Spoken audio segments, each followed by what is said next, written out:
Hey brother, I'm making this video in response to a post in the community and just sharing some thoughts here. A lot of times what happens when men are posting in the community, they need a chance to vent. They need an opportunity to say some of the things that they may not have said out loud. And so a lot of times we will just allow a man a chance to vent, to rant, to purge, and that's a good thing. And every so often, he will actually ask for feedback. He wants to know, he wants a sanity check. He wants to know, am I an asshole? And I think that was what was said at the end of one of the posts recently within the community. And so this is the video response to that.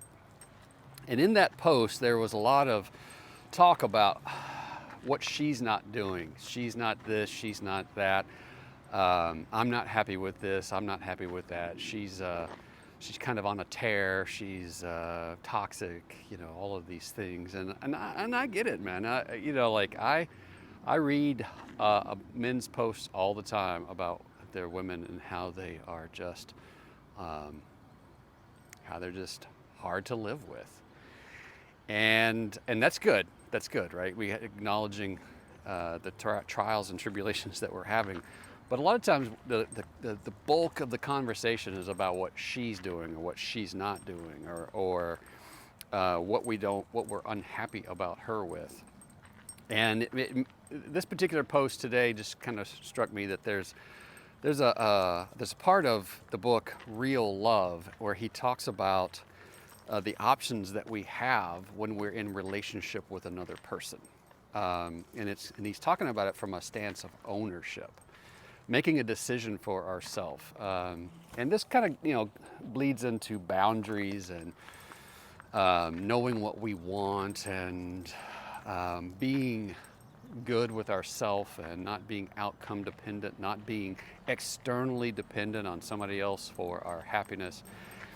And in that book, he says there's three choices. One is that you can live with it and hate it, which is a dumb option. Why would anybody do that? Those are his words. So it's kind of a non-option. Then there's you can live with it and love it, which, depending on what it is, requires a transformation in the man, transformation in his thinking, in his expectations, in his desires, in what he'll accept, what he won't accept, what he likes, what he doesn't like.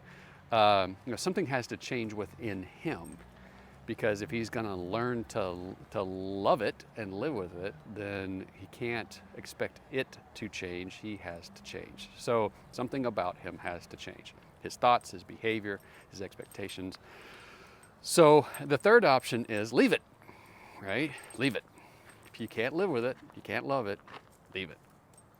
And so in this post this morning, there was there were comments about what she was doing, what she wasn't doing, how long this has been going on.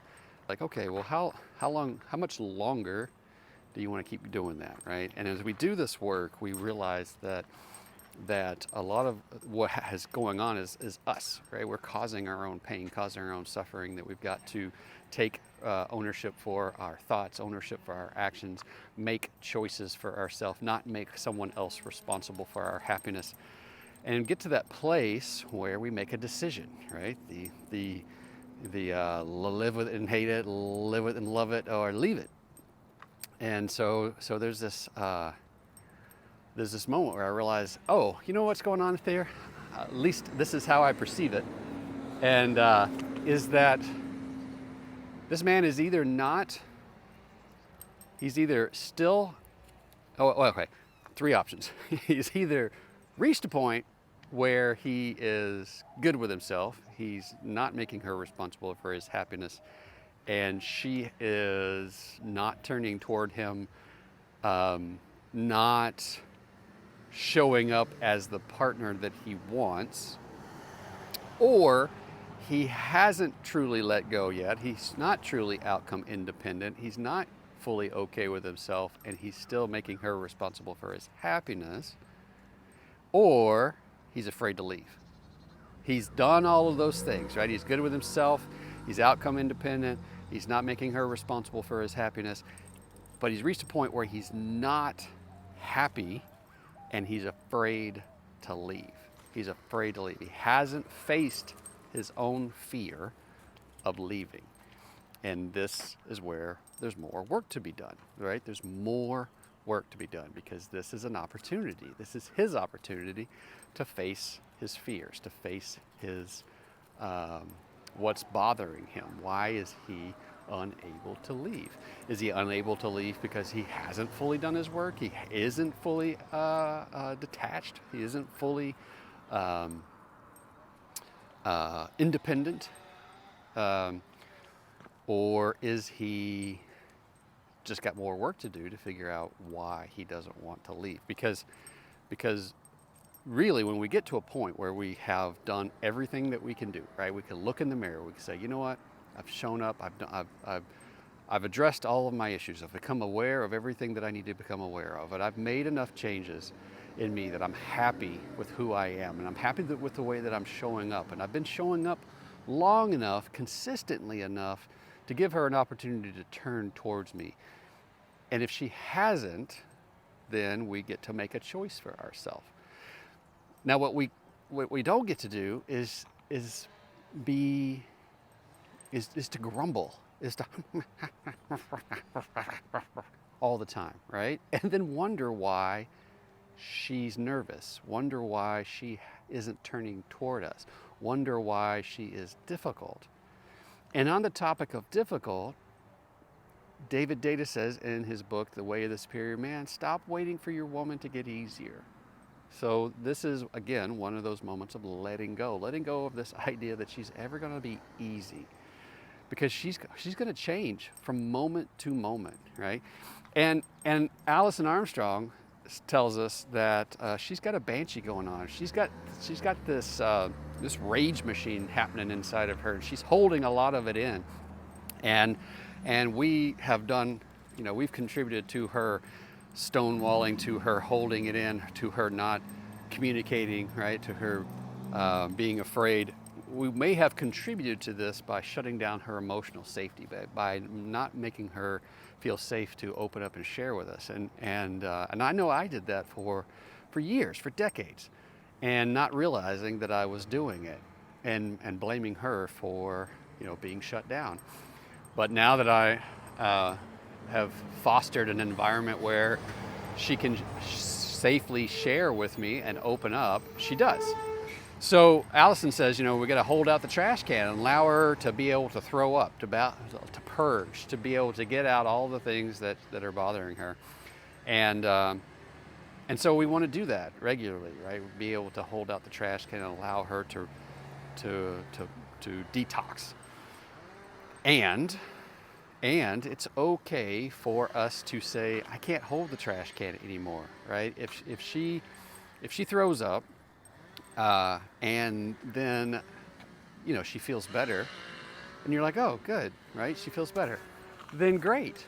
If she throws up, and then she throws up some more, and some more, and some more, and some more, for days and weeks and months and years, right?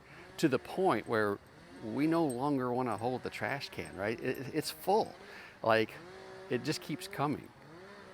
We get to make a choice as to whether or not we want to hold that trash can for that person anymore. So we don't have to feel stuck, right? We're not trapped. Nobody's doing anything to us. We're making a decision about being in that relationship. And if that relationship isn't working, and we know that we've done our work, we know that we're happy with ourselves, we know that we're showing up in the way that we want to show up, then we get to make a choice for ourselves. But if we can't make that choice, if we're too afraid to leave, or if we're too afraid to go, it's not the same as wanting to stay. So we have to be really, really honest with ourselves. Every man has to be honest with himself about, have I done my work? Have I done my work in order to let go? Have I done my work in order to be outcome independent, to not be dependent on her for my well-being? Am I loving myself, caring for myself, respecting myself, trusting myself? All of these things that I want from her, am I giving those things to myself first? And if I am, and this isn't working, then I get to make the choice about what happens next. So those are just some thoughts that I wanted to share with you on this as I read this through this article. Leave your comments. Tell me I'm wrong. Tell me why. Share your thoughts. All right. Thanks for being here, brother. I love you.